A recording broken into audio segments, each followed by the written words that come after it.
All right, so looks like we're live and good to go. So, hey, folks, and welcome to iWizard. So, tonight I am joined by two terrific guests. Let's see if I can embarrass them with this introduction. First, we have the now prolific fantasy author and BookTube scholar and tastemaker. We have no idea how old he is because he doesn't age. He's like one of those elves from Rivendell. It's the professor himself, or Dr. Fantasy, as we know him around these parts. Welcome, Philip Chase. Well, thank you, Jordan. It is a pleasure to be here, to be chatting with you and Sam, and two of the really, I've had a great time chatting with both of you in the past, and I know how brilliant you both are. So I'm really looking forward to this discussion. Awesome. Thanks for being here. And then we have someone that I have gotten to know quite well over the past year or so. He's only been doing BookTube for a little over a year at this point, I think. But already at the age of 14, he's made quite the splash. That said, he is known mostly for, and I think this is probably his greatest accomplishment, and that is stealing his BookTube nom de guerre from me. This is Sam from iSAMWISE. Welcome, man. They don't call me wet behind the ears for nothing, Jordan. You might want to turn the volume up just a tiny bit, All or right. see it's working now, but it's still a little bit low. So Let me see if I can do anything about that. yeah, go ahead and fiddle with that. And what I'll do at this point is Put your face right up on the screen. And if That's you right. can, that might be the best. Worse than all. Get a little closer, yeah. Yeah, maybe I need to turn up my volume a little bit too so I can hear you better. So I guess I'll introduce our topic. And I'd say really you two fellas are, I think, the perfect people to have this discussion with. I know we each come from different places, and I know we have different worldviews and tastes. And I like that a lot for this discussion because we can come at this kind of from different angles and that way explore it more thoroughly. And so the topic is nihilism, morality, and meaning in fantasy. And I'll tell you where this idea originated. Sam and I were going back and forth on Discord, and at some point he sent me, I don't know why Sam and I communicate via voice message, but we do. It somehow works for us. And usually it's because you have a lot to say. Well, my wife was like, what are you doing? You guys could just like have a weekly phone call. And she's like, why are you guys leaving each other all these voice messages? And the answer was, I don't know. I think maybe because it is idiosyncratic and weird is actually why we're doing it. There you go. He started it. It was Sam left the first one, and he said, is this an okay way to talk to you? And I said, sure, I actually kind of like this. How fun. But at some point, Sam sent me a voice message asking whether I thought R. Scott Bakker's works were nihilistic or whether they were more of an expression of existentialism, and in particular, the philosophy of Nietzsche, where it's about transcending nihilism by essentially creating your own meaning and values. So that was your question, and we went back and forth, but the through line was that this would make a really good topic for a YouTube discussion if we could broaden it out and expand it to all of fantasy and maybe even speculative fiction as a whole. And so let's back up real quick, and I'll kick us off with a question. And I want to return to, I'll get back to that initial question that you asked, Sam, but I think a good place to start would be, it's actually similar to a question that Joanna asked me once when I was doing her Why Read chat. She told me that she'd once asked a couple of her guests why they like Cormac McCarthy and darker toned books. And apparently they said, well, it's just reality. It's just the way that the world is. And then apparently she asked them that. And then she kind of threw that question back at me, and she asked if I agreed with them. And at the time, I really wasn't sure how to answer that because I honestly didn't and still don't know the answer to that. So I'll turn the question to you guys. Why do we like reading gritty or dark fantasy? What value does it have, do you guys think, especially when we're dealing with a genre in which you can really make your world anything that you want it to be? In a genre like fantasy, the question is, why make books grimdark or darker toned? Why make it mirror the most horrific and bleak aspects of our own humanity and our blood-soaked past? What value is there in that? What do you guys think about that? Yeah. Well, I would just respond first by saying that whenever you have a story being told, it's someone's vision, it's someone's impression of reality. It's not reality. And that goes for any, not just grimdark, but really any presentation of the world we live in, or an alternate world in the case of fantasy that has a lot of resemblance to our world. And it's a way of working out one's relationship with the world around one. And that has incredible value, actually, no matter what one's philosophical stance is. I really appreciate that, Jay. And the force is strong with this group. Yeah. Well, something is strong with us anyway. I think that first of all, I do want to say, even if it's not a stance that I always find myself in agreement with, there's incredible value in someone working out their impression of the way the world is, whether that be a nihilistic view or an existentialist view, or a view that asserts that there is inherent meaning in the universe and wherever that meaning comes from. There's a lot of different origins, I suppose, that we could discuss as well, in terms of, if you do think that the universe has intrinsic meaning to it, where does it come from? And then some people want to assert that it comes from a god or something of that nature, so you can go down that path. So any story is a presentation of someone's experience of reality, but it's not reality, period, is it? I think that's the one I want to start with. But what say you, Sam? Yeah, I guess I'll start by saying, you guys can let me know if I have tech glitches and need to switch something up. So don't hesitate to let me know. One, and two, I guess I'm kind of out of my league here, because this started with me asking like Jordan a question, and now he's turning it around on me, and I'm like, I don't know, I'm maybe not overawed, but I'm honored to be here talking about this with you guys. I think there's a couple of parts to your question, though, Jordan. One is, I think that some of it can be just the natural life cycle of a genre, or of how things are explored through art. So you take something popular like, say, superhero movies, where they started off and you get, the original Superman and the original Batman movies, which by today's standards are seen as enjoyable, but maybe a little on the campy side at times, and some interesting things about them. But from there, you get movies that within the genre that want to take that even darker and darker and darker, ending with, like Chris Nolan's Batman movies, which are very serious, very intense movies. You've got Logan, which is doing the same thing. And then you've got kind of a cycle out of it, say, with, I haven't seen it yet, but by reports, like the new Superman movie, which is a lot less dark and is a lot more bright. So I think some of it just naturally occurs based on the cycle of a genre, and one thing reacting to another, one artist looking at another artist's work and saying you're oversimplifying things, you're idealizing things that are actually a lot darker and a lot more serious. And then another artist coming back and saying, actually, you're being, like, say, doom and gloom about something, or you're skewing the world, you're micro-focusing on only the negative. So I think some of it just naturally happens. As to why it happens specifically in fantasy, there could be a couple parts to it, which I'm sure we'll get into. I think the reaction to Tolkien is probably a motivating factor for at least the start of a lot of darker fantasy novels, which is funny because, as you guys will know, if you've read The Silmarillion, if you've read The Children of Húrin, I mean, The Children of Húrin's as dark as anything in modern day grimdark, as it's called.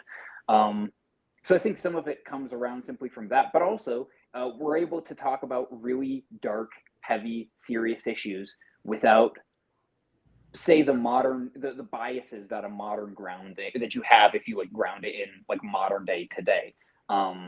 You don't have maybe some of the associations of, well, I fit into this people group, or I come from these people, or I prefer the ideals of this country, and I already bring those assumptions into the text. When I say Gondor, Rohan, what have you, I have to learn about those countries in the book. I don't bring all my assumptions into it. So I think that can be a part of it too. Yeah, and I was going to follow up with that's an interesting network of observations. I was going to follow up with Philip.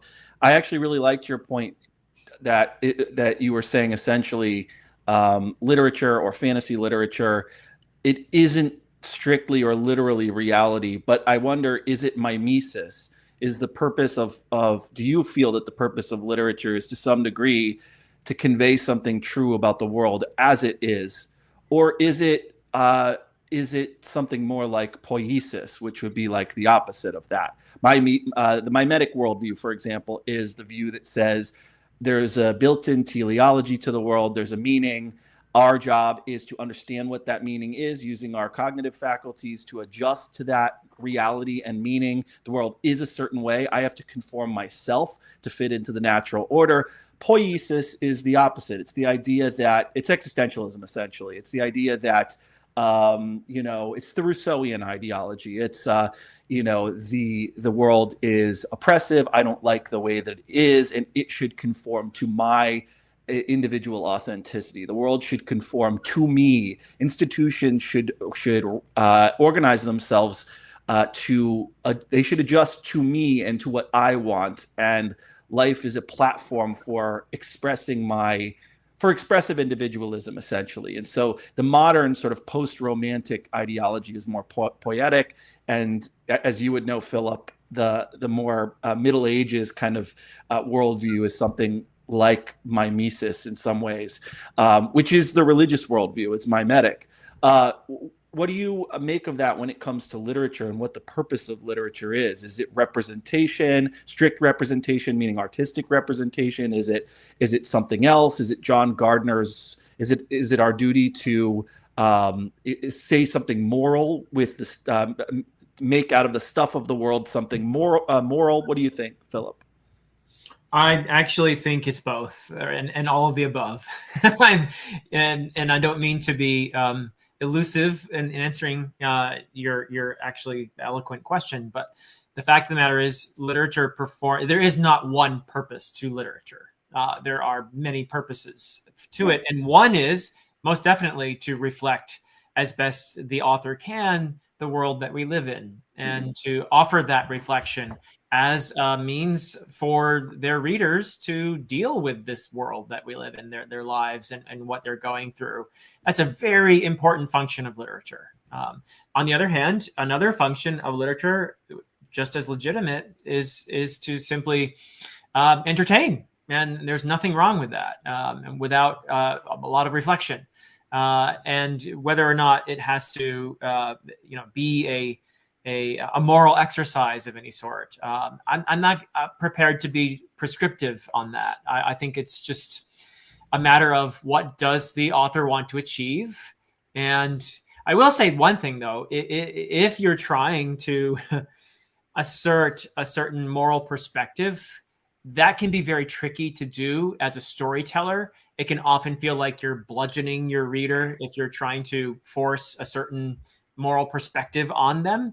I think it's better as an author. My personal opinion is that it's better for an author to explore, to offer questions, to offer a story as an opportunity for a reader to reflect on those questions and make up their own mind, rather than try to force a certain perspective on a reader.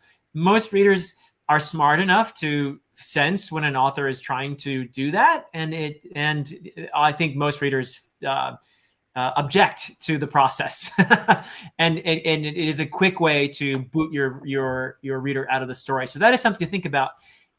As a storyteller, do I want to? How important is it to me to explore this moral perspective, and B, do I want to go there? Do I want to assert, here is the truth, here is the way things ought to be? And if you're doing that, I'd say it's kind of perilous, because you're risking having your reader feel preached to, and most readers don't enjoy that very much. I would say that you can do it, but I would throw in that caveat that it's a tricky thing to do well. And certainly, having said all that, I'll also say that no author can completely shed their worldview, even as they are posing questions and trying to explore in as neutral a way as possible. You can't completely shed your worldview. Right. Even if you feel like you're doing your best not to bludgeon your reader, you probably are asserting, even unconsciously, certain moral perspectives in the process of writing. Yeah. Yeah, that's good. I personally think there are two layers to this.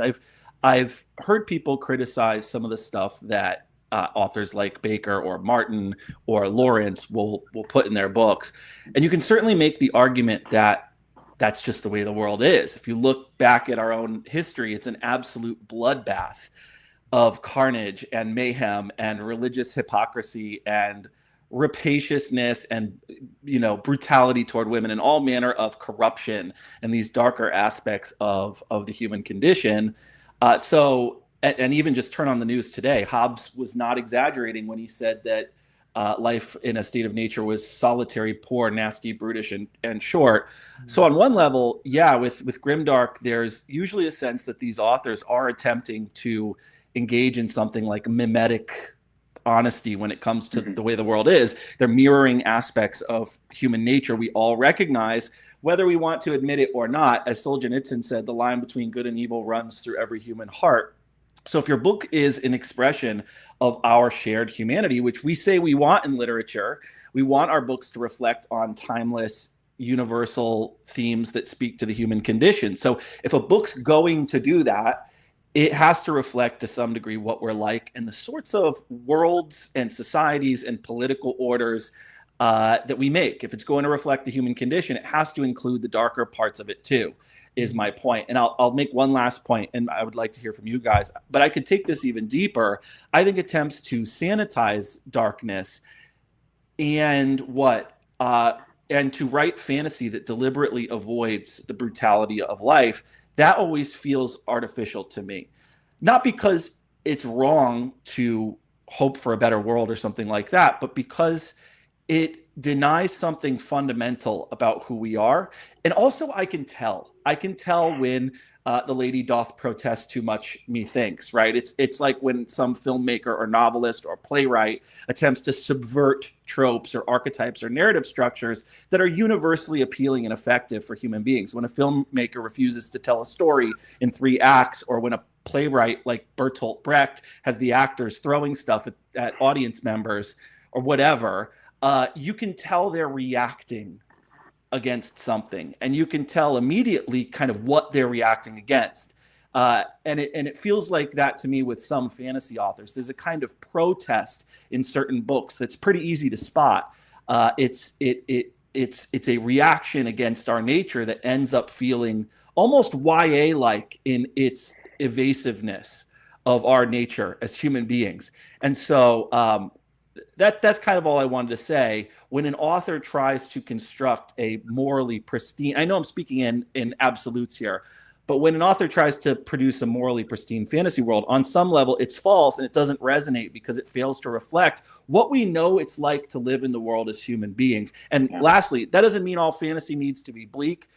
I just think that earned hope, hard-won hope is more compelling than artificial optimism. Or maybe I'm speaking in generalities and I'm being unfair or something like that. What do you guys think? I'll let you go first, Sam. Yeah, well, I guess those are definitely some interesting observations there, Jordan. But one of the things that comes to mind for me is is the Song of Ice and Fire books by George Martin, because those get frequently, like, a shocking amount, at least to me, it's shocking amount of people call those books nihilistic. And I'm not a philosopher. I'm not professionally trained in it. I'm very much an amateur. So maybe I just don't understand nihilism. But as best as I can understand it, I don't get that at all. I see that there are people of virtue and people of character and a lot of people trying to do the right thing in the worst of possible circumstances in that book, or in those books. And I appreciate, like, as an audience member, not having, like, George Martin trusting me and not turning to the camera and being like, now remember, Jaime Lannister is doing good things now, but he did awful things earlier on. And we can't just forget that. Like, we know this. You know, I trust that he treats me as an adult. And I think it depends on the audience too, because I don't know how to say this. there are some people who maybe aren't going to appreciate that as much. Maybe they'll need things a little bit more signposted. Like, it always cracks me up when people will read George Martin, Bakker, Mark Lawrence, and they'll be just fine with it. And then they read somebody, of course I was going to bring him up, they read somebody like Gene Wolfe, who has a very different worldview, but also presents the world as being, like, at least in Book of the New Sun, as being bleak and with scary MFers out there that are going to get you if you don't watch, and you need to carry a sword and you need to fight them back. And yet at the same time, Wolfe is very honest about the imbalance and many of the difficulties that, like, women have to go through. And people will often comment, like, that makes me really uncomfortable reading that in Wolfe. And it does for me as well. But I also look at it and I go, like, the murder and the torture and all the other awful things, like, that gets a pass, but not this point. So I guess I agree with you when you say, like, I appreciate authors treating me as an adult and trusting that I can make rational decisions about what's right and wrong, even within a character and within their heart too. Yeah, that's a good point. And I actually share I know it's kind of a stretch of a take, but I don't think it is. Like, I share your opinion, I think, and we could meet it out a little bit, but I think I share your opinion about Song of Ice and Fire. I think there is a quiet heroism in that book. There's a sense of the dignity and nobility of man. Think of someone like Catelyn Stark. Okay, she dies in a sad, shocking, and embarrassing way, but so do a lot of people. It doesn't change how strong and how tough and how noble she was. And we're all going to come to an end that we're not ready for. Or take Eddard Stark. Sure, he is the one heroic, traditional hero, noble man. So, of course, it's Martin. He gets his head cut off. That's what a lot of people say, because that's the world we're dealing with. But he also grew out of that system, out of that world that we're dealing with. The world, in other words, there's a way of thinking about it so as to say that world also produces good men. And it's a rough world. It's a tough world. It's a Machiavellian world. There's realpolitik. And so you can say, okay, well, that's Martin's Game of Thrones. People die and the good guy gets his head cut off, but he was still a good man. And we could even go into other characters like Jon Snow and stuff like that. I just think people make too much of this idea that George Martin is... it's just nihilism. It's just, friends of mine think that. People that you and I, Sam, know pretty well hate George R.R. Martin, and this is the worst trend in fantasy literature and stuff like that. I don't know. What do you think about some of that, Philip? Yeah, I think it's interesting that people seem to focus a lot on the portrayal of violence, and I think in a very simplistic way, there's a sort of this equation: the more violence and the more graphic it is, the more grimdark or nihilistic it is. Well, gosh, read the Silmarillion, Also, I think maybe the more important question is, what about after the violence? How does the author deal with that? What is the response to it? So if you read like Robin Hobb, Realm of the Elderlings, horrible things happen to those characters. Some awful things happen. Some really graphic, terrible things happen. But Hobb does, in my opinion, a brilliant job with the follow-up, with okay, what are the repercussions? She never forgets what happened to a character. And that character is wrestling with that loss, with that trauma for the rest of the series. It's a part of who they are from that point on. And to me, that's not grimdark, as bleak and as much as there's suffering and everything else. Not that I have any moral problem with grimdark. Actually, I admire grimdark in many respects because of its honesty. And when it comes to the portrayal of violence, that is something I actually respect a lot. But I think it's got to be more than just how much violence is there, right? It's, okay, what do we do with this? What are the repercussions? Not just for the individual character, but in the worldview that the author is exploring in this story here afterwards. What's the vision we're given? If we're just given there's violence, it sucks, and the world is terrible, and we're all doomed, that's one response. But then there's another response, which is, yes, there's violence, there's suffering, there's trauma, but there's also healing, and there's beauty, and there's wonder, and there's connection, and there are ways in which we can heal and help each other heal. So I feel like those are questions we ought to be focusing even more on, actually, not just how much violence is there, because that seems a too simplistic way to approach it. Yeah. Yeah. So you're saying a lot of people ignore a lot of the context. Yeah. And it's just this violence and sexual degradation meter that people apply to it, Right. when we should be having a more nuanced and sophisticated conversation. Did you want to jump in, Sam, or? Yeah, I mean, that sounds about right. I mean, you look at like something like a series that's about as not grimdark as you can get is something like the Sun Eater books by Christopher Rocchio, and yet Kingdoms of Death is probably more of a violent book than even like A Storm of Swords is. Well, like you said, there's a greater context behind everything in the book, and so it reads differently.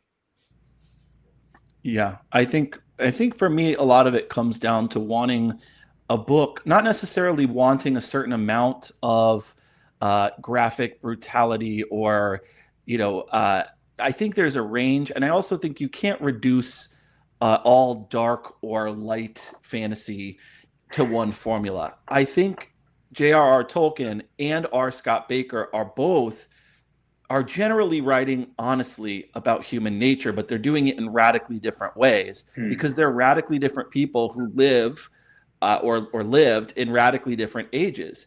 Tolkien gives us nobility and sacrifice, and this, I guess you would call it, well, he was a Catholic, and so you've got this religious clarity, you've got this old-fashioned moral clarity, and even beyond that, I don't know that any writer is better than Tolkien is on things like, and he doesn't get enough credit for this, the corruptibility of man, or the nature of power, or what power does to us and how it twists us.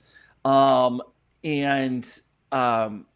I will admit, I do think Tolkien, he's my favorite fantasy writer, but I will admit that he sometimes does shield us from certain parts of our nature, like sex, or the true up-close brutality of violence. So sometimes Tolkien is avoiding that deep moral ambiguity, but I think he's generally trying to tell the truth about so many things. But not all writers can be the same, right? So George R. R. Martin, on the other hand, maybe he bends the stick in the opposite direction, or Bakker, maybe he bends the stick in the opposite direction. In Martin's foregrounding politics, betrayal, sex, trauma.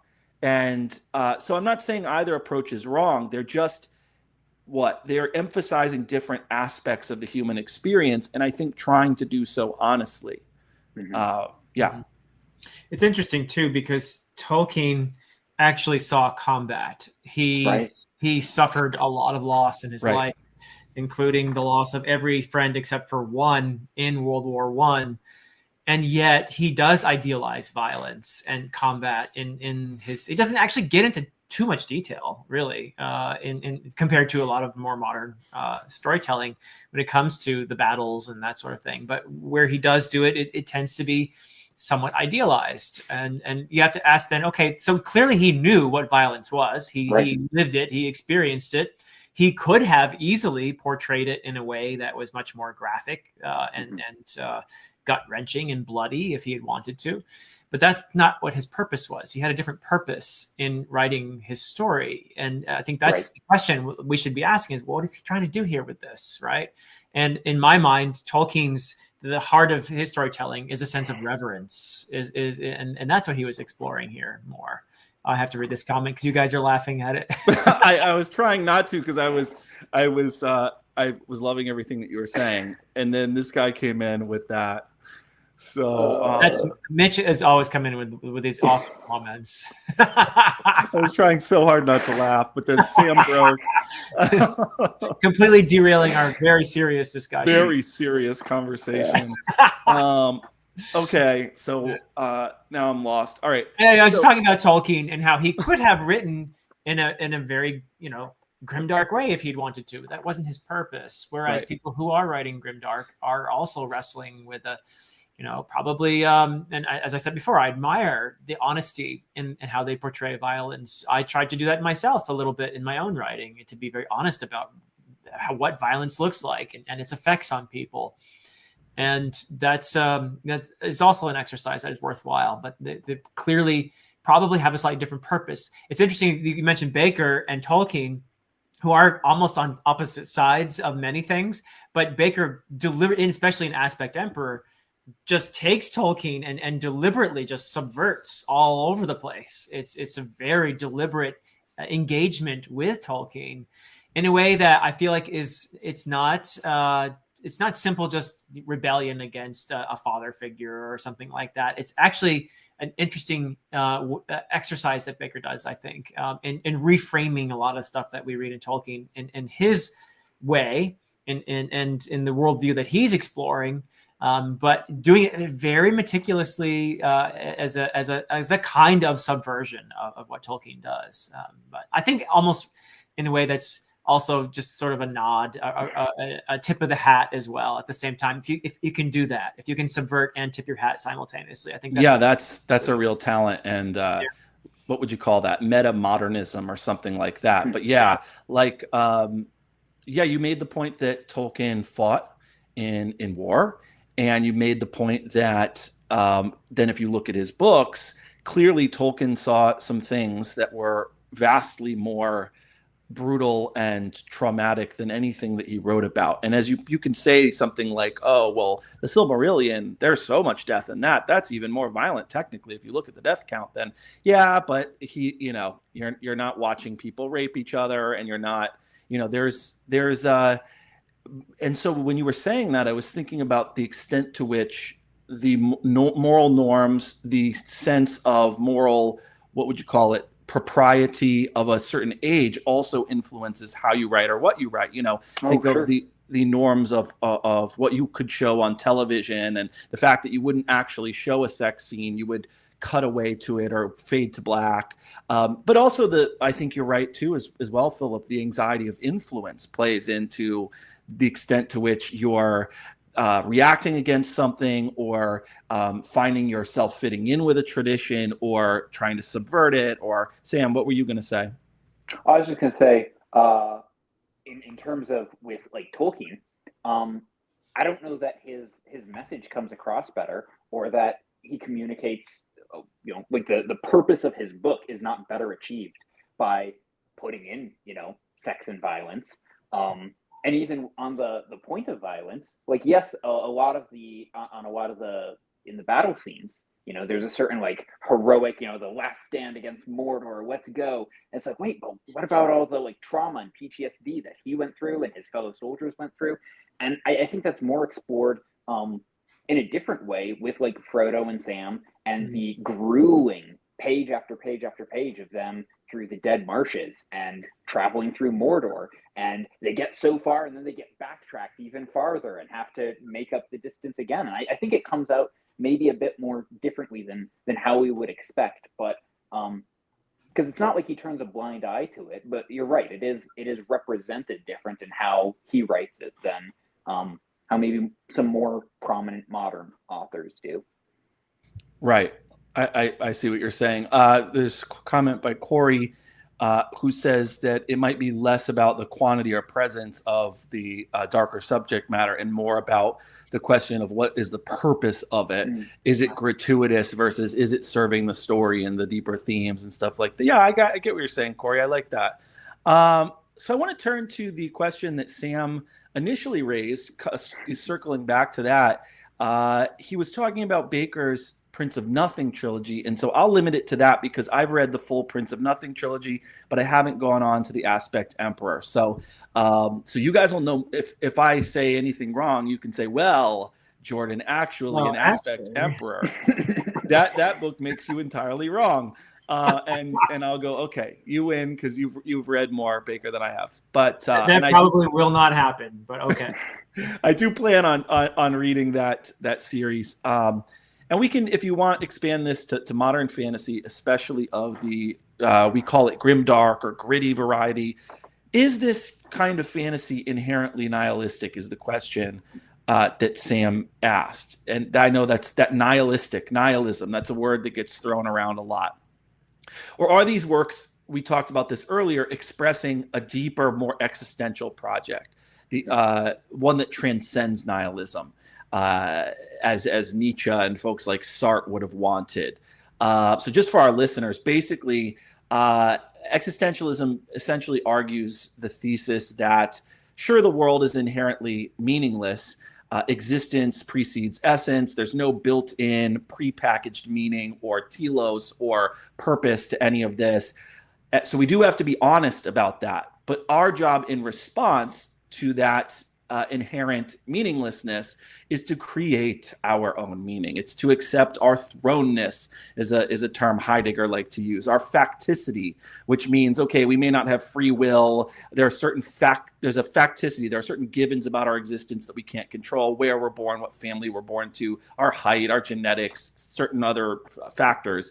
But if once we've accepted that, we have to take responsibility for our lives as existential beings and use our reasoning minds to create and live our own values, and rather than accepting these handed down values. So life isn't about finding yourself. There is no preordained essence to find. It's about creating yourself. So that's what Sam was talking about when he asked me that question, which the existentialists thought that they were transcending nihilism, that their philosophy was a secular answer to the problem of nihilism that Nietzsche brought up when he talked about the death of God. So I'll turn it to you, Sam. What do you think grimdark fantasy, gritty fantasy, modern political fantasy is about?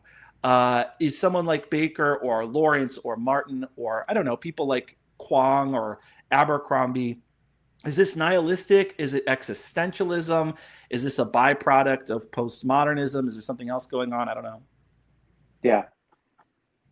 I think there's probably a couple things there. Like it all depends on the author, right?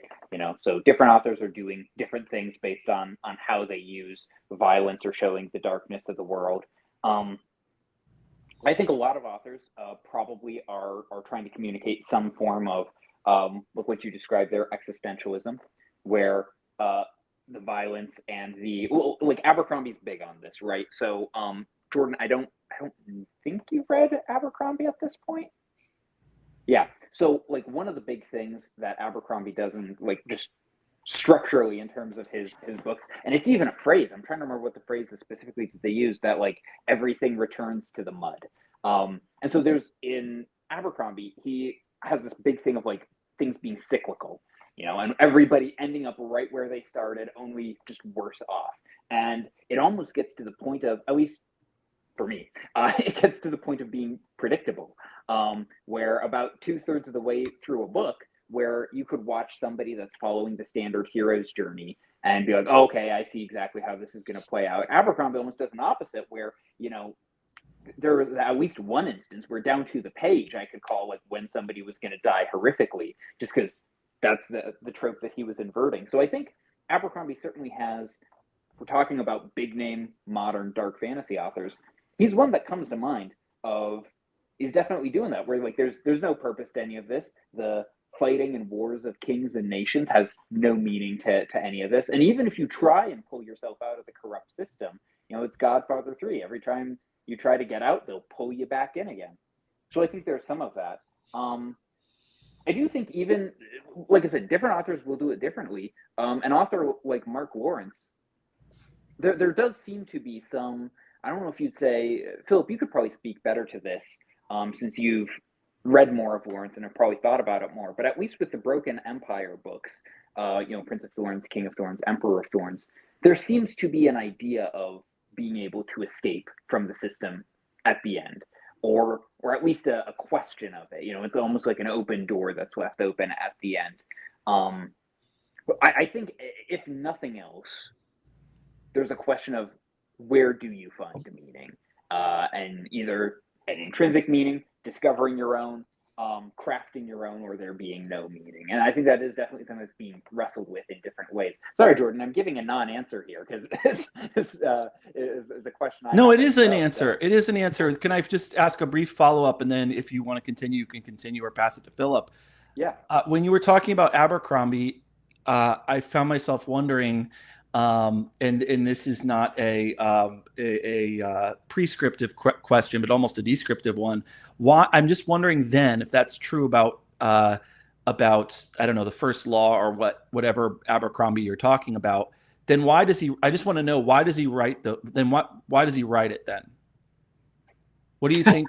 That is an excellent question. What's the what's the point of writing it?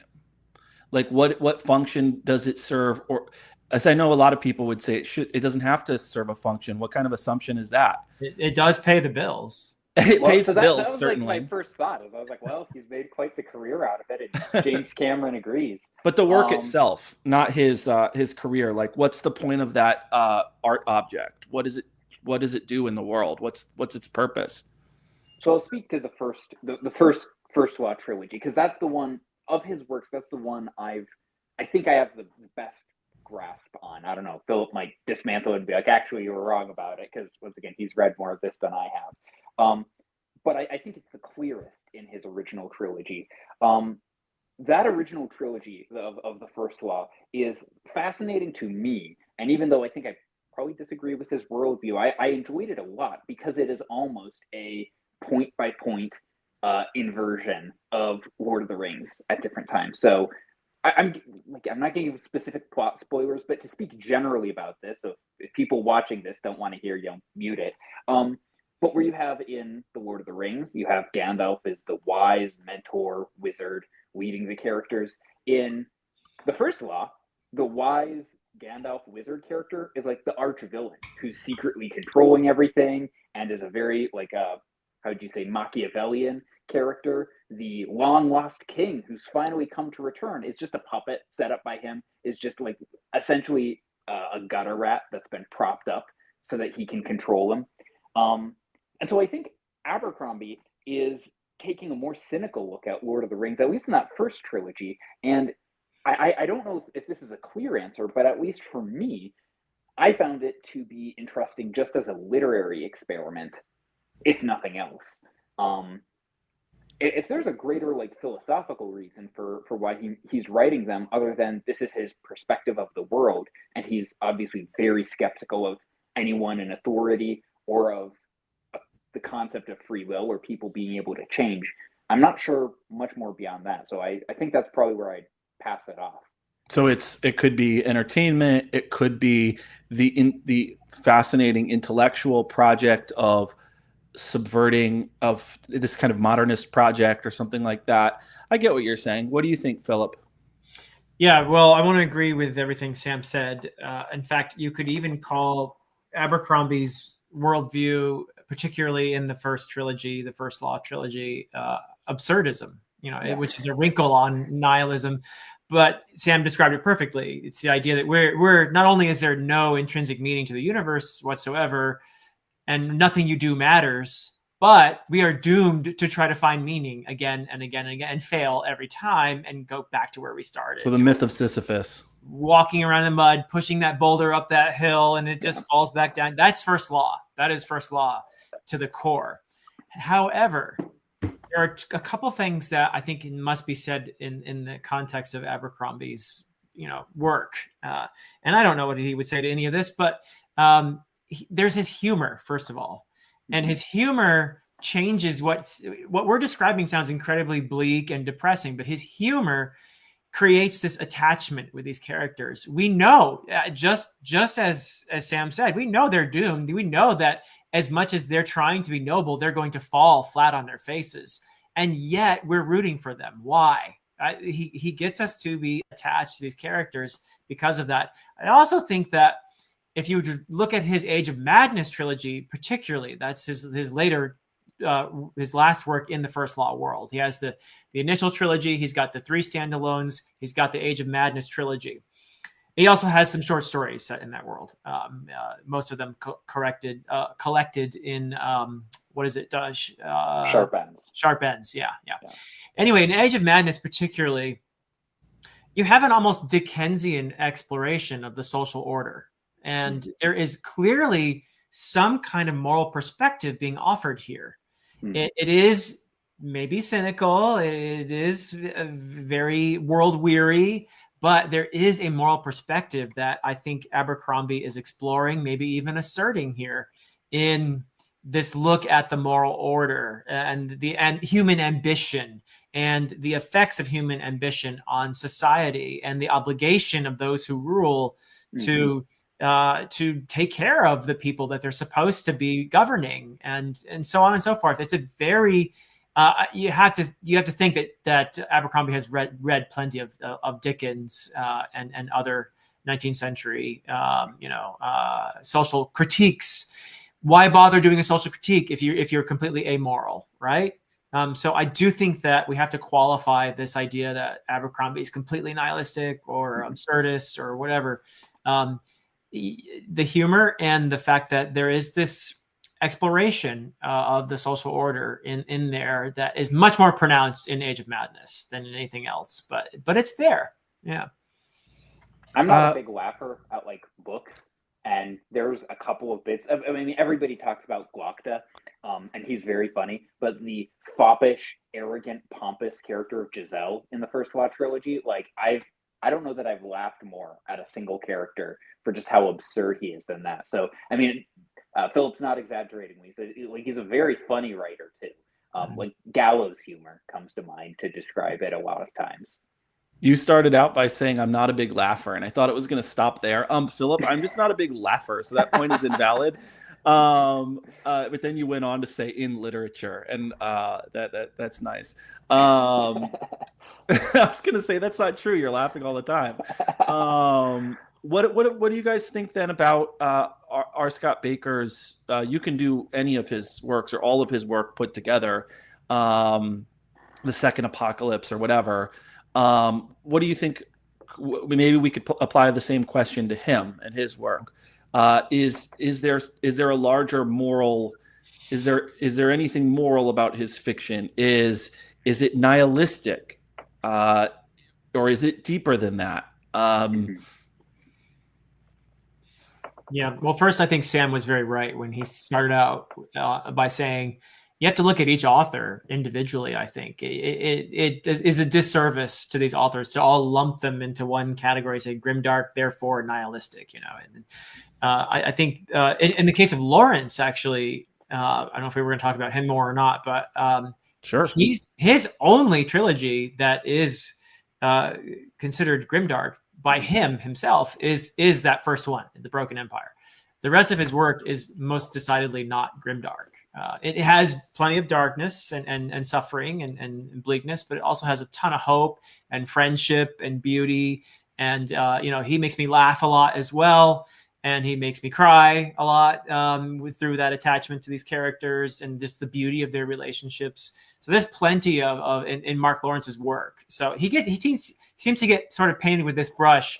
I think Bakker and Abercrombie are more purely grimdark, whatever the heck that is, or leaning more toward nihilism or existentialism, or absurdism.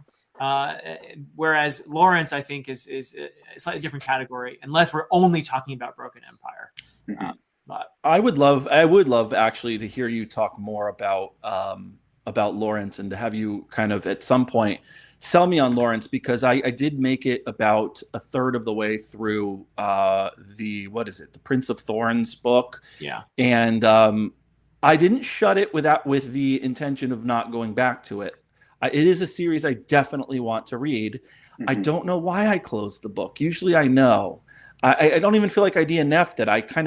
I said, okay, this is interesting. I kind of previewed it a little bit, and I said, I'm going to come back to this. This is interesting. I'm fascinated where it's going. In terms of R. Scott, I've only read the Prince of Nothing trilogy. I never took that series to be intentionally nihilistic. I'm not fully sure where people are getting that, unless some of this is going to sound arrogant or something, unless the themes, some of the philosophical stuff went over their head. Bakker's larger point in that series from a philosophical perspective is one about free will and agency and consciousness, and how that speaks to morality. Because the central question in that series is, why do we do what we do? Right. Why do we make the decisions that we make? Right. Where do our thoughts come from and our ideas come from? And this is a long debate in the history of philosophy, but the debate is, when you decide anything, what profession you're going to enter, or who you're going to marry, or where you're going to live, or what your values are going to be, what your politics are, what your religion is, what you think about the death penalty, who you're going to vote for, whatever it is. There's one school of thought that says, no, we're rational creatures. We're individuals. We have free will. We have a locus of consciousness and will and self-control. And what we do is we're presented with stimuli, and we use our rational minds and our critical thinking skills, and we make these reasoned, evidence-based judgments about each of these questions, and we decide where we're going to go and what we're going to do, and that sort of thing. Mm-hmm. And that school believes that once we've done that, once we've performed this neutral analysis of the facts, we then pull the trigger and decide we're going to go one way or the other. We make a decision. But we're in control. Don't worry. There's free will. And then the other side of the debate says, actually, we're not in control. We don't have free will. We're not using reason to decide these things. The truth is closer to what Hume famously said when he said that reason isn't ought to only be a slave of the passions, meaning we actually form our beliefs and make decisions at a gut level, relying on our intuitions and our prejudices and our emotions. Then we use our reason to justify our gut level intuition. So Your choice was already made at a pre-rational level, and then you come up with a very systematic argument afterwards to defend your gut level pre-rational intuitions. And so the question is if this latter assertion is true, then when we make a decision about what we believe, when we're making a hard call at work, when we're going one way or the other in any situation, where's that coming from? Where does that spring forth from? And so the answer to that is embedded in the title of Bakker's first book, which is The Darkness That Comes Before. That's where it comes from, which is to say the thoughts of men are not products of their will. They have these very mysterious origins. So what am I getting at? What Bakker is saying is that we're zombies, essentially, many of us, and we aren't really in the driver's seat. And the question is who or what is. And what I like about the series is that it's true that for most people, it's all dark, the origins of our ideas, of our thoughts, of our actions. But there is this one guy called Kellis, and he's a Dunyan monk. And he is not a slave to the darkness that comes before. He was raised by this ancient monastic order, and their whole raison d'etre is to gain control over every impulse and desire. And so their solution to this slavery that most men are, you and I, we all are subjected to, is the logos, which is a term that goes all the way back to Heraclitus. And this is like the rational structure of the world, the metaphysical substrate of everything. And so it's this quasi-religious thing. I'm rambling, but my whole point is that there is this one sort of Ubermensch, Nietzschean Ubermensch, Kellis, who is actually able to see through the darkness. And by mastering that darkness and by understanding the origins of why we do what we do, that's how he becomes awake. And so he is basically ceasing to be a slave of these heteronymous factors that control us and these constraints that, what did Kant call it? Acting according to a law that we give ourselves, acting autonomously rather than heteronomously. So I'll stop rambling, but I actually think Bakker's whole project is this weird Frankenstein's monster synthesis of Kant and Buddhism and Nietzsche. And I don't see it as nihilistic at all. I see it as grappling with some major intellectual and moral questions, and it never felt nihilistic. It just felt gritty and violent. So I never know what people are.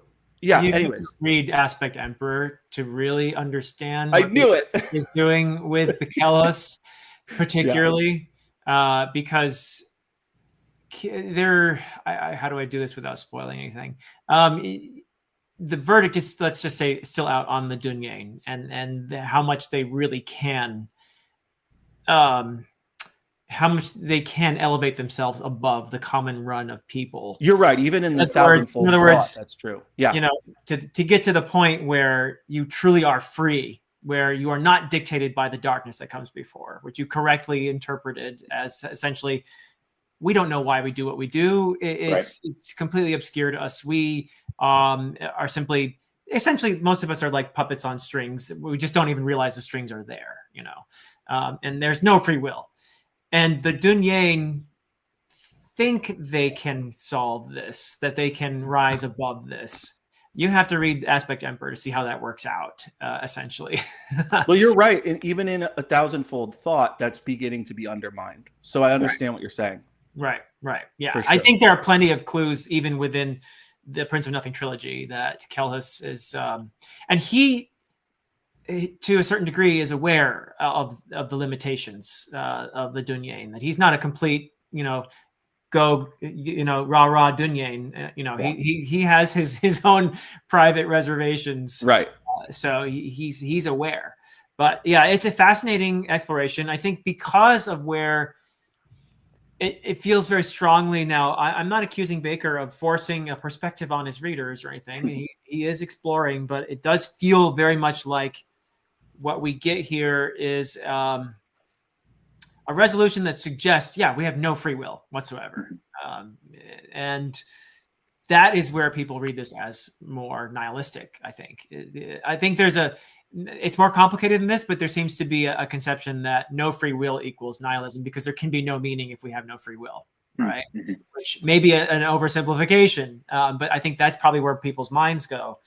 They equate the two, the lack of free will and the nihilism. Well, if there is no free will, you're right. We would be dealing with essentially a nihilistic world, of course. Right. And without free will, the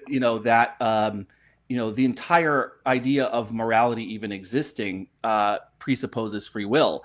Right. For if we don't make choices, then we can't be praised or blamed for our actions, and there's no moral accountability. That said, I never took it to be the case that the final word, at least in the Prince of Nothing, was that there was no free will. And again, if I'll read on, and there'll be egg on my face, I'm sure.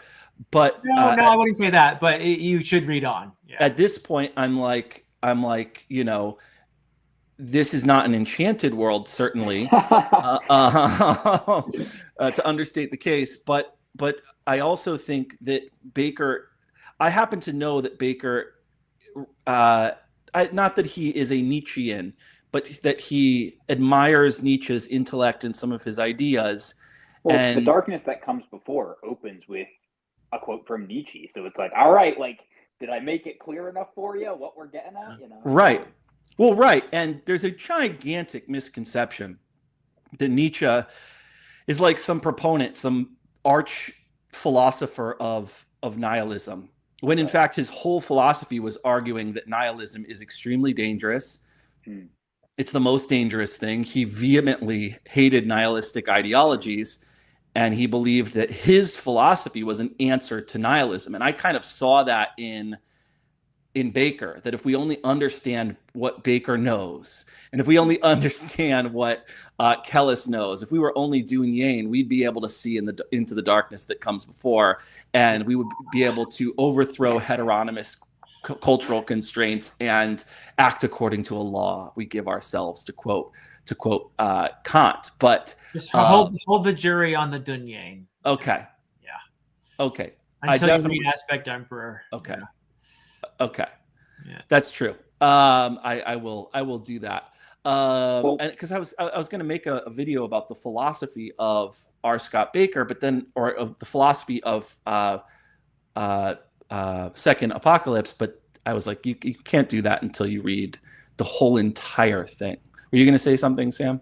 Well, I was just going to say, like, this is why, because like some people give Bakker a bad rap, and I get that. I don't think I would put him up as a favorite author of mine, but one of the reasons why his books are not just like interesting and thought-provoking, but there's a certain amount of like, this is entertaining to watch a craftsman, to like watch him cook, is that so much of what you're talking about here is not just like, oh, what interesting themes that I'm going to put in my fantasy novel. So much of this is baked into the very world itself and how it's constructed. So Jordan, you said a second ago, like, if we're not in control of ourselves, like, what is? And so Bakker personifies that, makes that a part of the world building with these skin spies.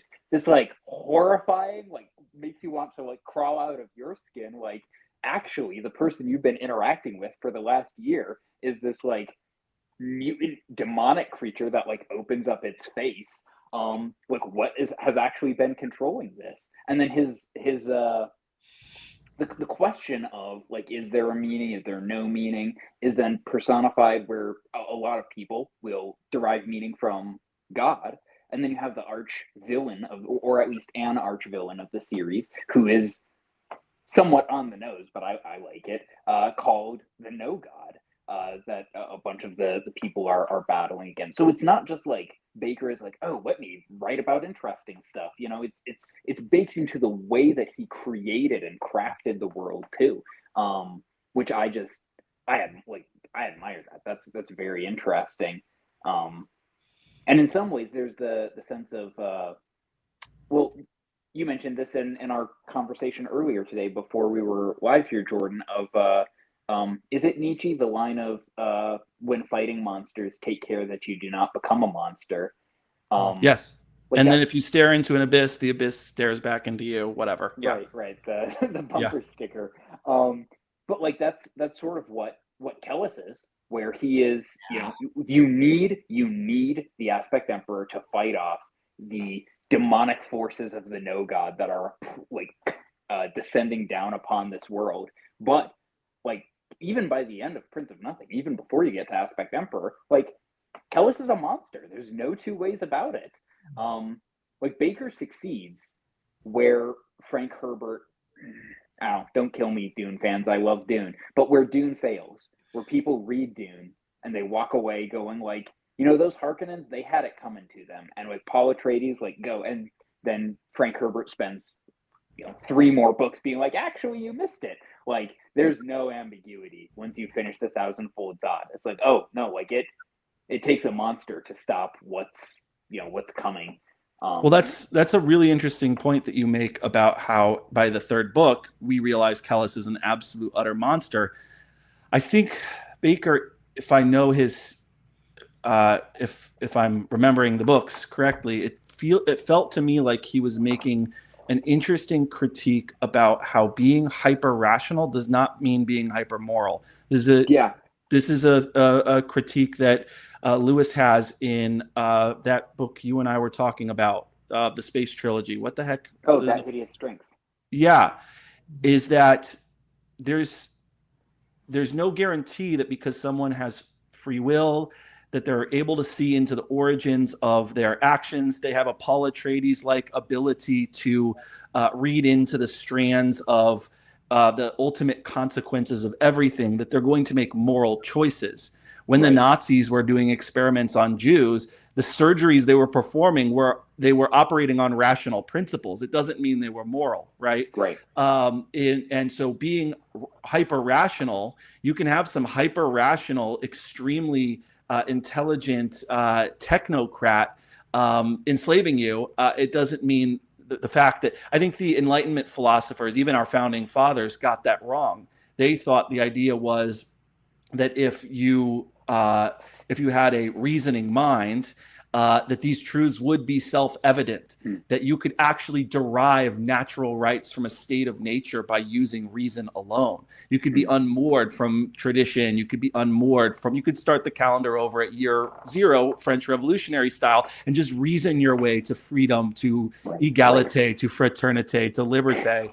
And actually reason can be a really dangerous tool. So that's the way I took that, of what Kellis becomes, so. Yeah, you'll read and find out, as the kids say. Yeah. Okay. Yeah. Now, I guess I would ask an extra question about this nihilism. We do overuse the term nihilism, don't we? I mean, well, as the non-philosopher here, I'll say absolutely, I do. I mean, we do. Like when people just throw that word nihilism out and apply it to everything that has a little bit of violence in it. Yeah. Where the characters, it's difficult. There's no, supremely moral character. I find that to be strange that we're totally abusing this word. Nihilism, right, is the idea that there's no meaning. Nothing matters, ultimately, right? Right. And I think you'd be hard pressed to find a book, wherein you could conclude that that's true. Because it wouldn't have been written, right? Like, if it why bother writing the book? Yeah. Yeah. Most grimdark I find to be existentialist, not nihilistic. Absolutely. Why bother putting on your boots in the morning and strapping on your sword and going out there and carving Right. some kind of meaning or making any kind of connection? And it may fall apart. It may not work out, but even there is some meaning in the effort, you could say, so. Yeah, absolutely. I have even gone so far as to say that I don't think nihilism exists. It's a fundamentally ridiculous proposition. No one is a nihilist when they're starving. No one is a nihilist when they're screaming in pain on the ground with a broken leg, with a bone popping out of their skin.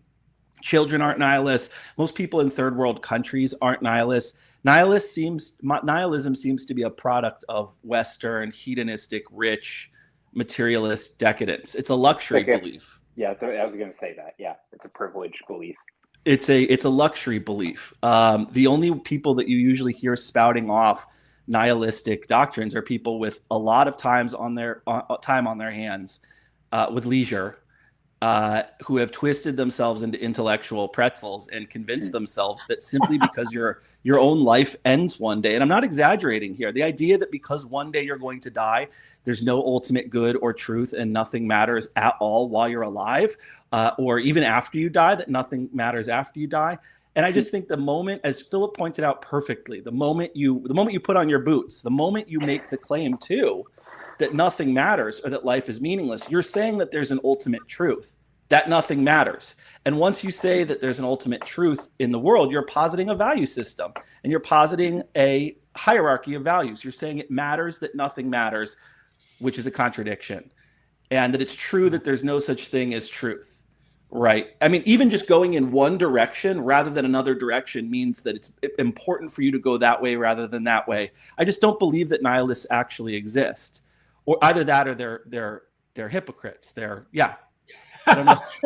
I don't think any of the three of us would call ourselves nihilists, but I do, and I've interacted with people who do call themselves nihilists, and I don't believe them.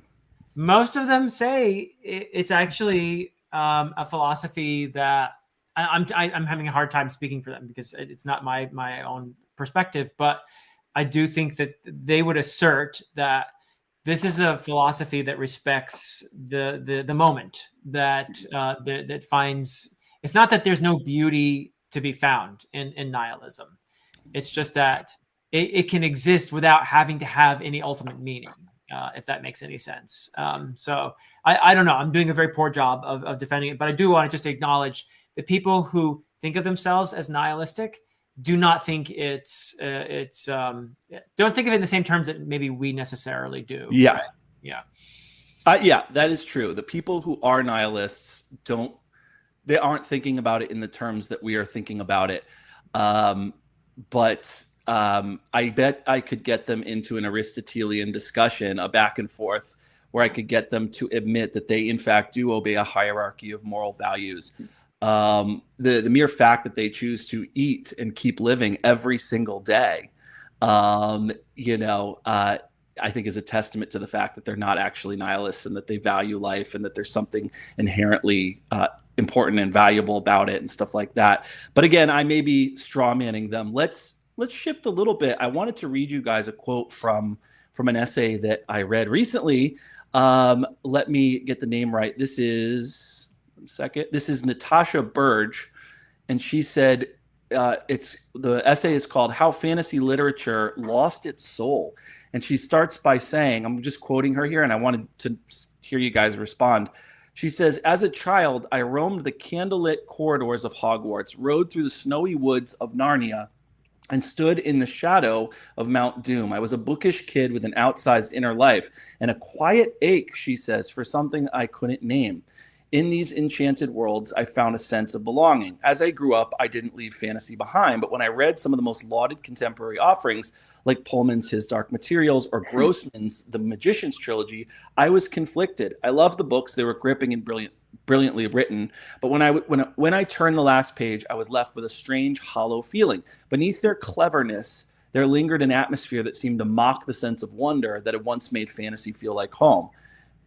She then goes on to say that what had once been a genre rooted in transcendence and moral order gave way to stories obsessed with material power and political identity. So, okay, so the gist of her essay is basically that we live in this world that increasingly no longer believes in anything. Fantasy used to offer us these grand meta narratives we could believe in. There was a reinforcement of some kind of transcendent moral order. There was meaning, there was beauty, there was a moral fabric to the world. And increasingly, she argues that we're seeing fantasy literature believing in nothing but the self, essentially, and seeing the world as meaningless, basically. So what do you guys make of what of her point, her perspective, and is it something you agree with? Do you disagree with it? Is there a balance to these things? I'm sure the two of you guys will say there's some more nuance that she's not addressing. What do you guys think?